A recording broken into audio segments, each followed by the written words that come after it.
কালকে রাতে চলে গেছিলাম চন্দননগরের উত্তরাঞ্চলের ঠাকুর দেখতে। এখানকার মা জগদ্ধাত্রী ভীষণই সুন্দর করেছে। জানি না তোমাদের কতটা আমি দেখাতে পাচ্ছি। আমি চেষ্টা করেছি যতটা সম্ভব তোমাদের দেখানোর, সেই জন্য আমি একটু ভিডিওটা বড়ও করেছি।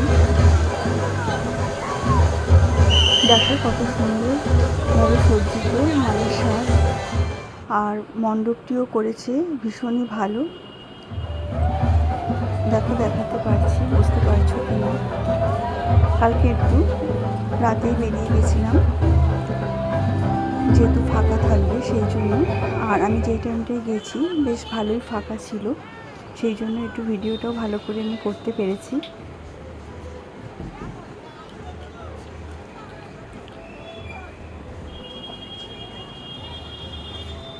এইটা করেছে, প্যান্ডেলটি করেছে হচ্ছে হৈমন্তী প্যালেস। ভীষণ সুন্দর, মানে যাওয়ার পর আর যেন আসতে ইচ্ছা করছে না, মনে হচ্ছে দেখেই যাই চারধারটা। সবাই ঘুরে ঘুরে দেখছিল, অনেক ফটোশ্যুটও করছিল, আমিও করেছি। ভীষণ ভালো হয়েছে।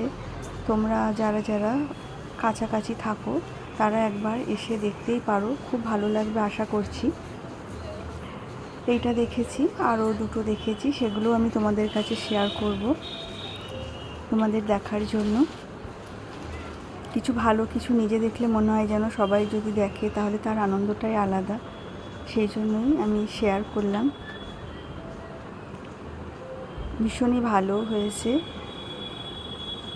এই দেখো ভেতরে এরকম ছোট ছোট যে ঘরগুলো আছে তার মধ্যে প্রদীপ জ্বলছে, আর মায়ের সাজ বলো, মায়ের যে সাজসজ্জা করা হয়েছে সেটা ভীষণই ম্যাচ করেছে প্যান্ডেলের সাথে। হৈমন্তী প্যালেস আমার দেখা নেই, কিন্তু এই প্যান্ডেলের মাধ্যমে আমার দেখা হয়ে গেল। সবাই খুব ভালো থেকো, টাটা।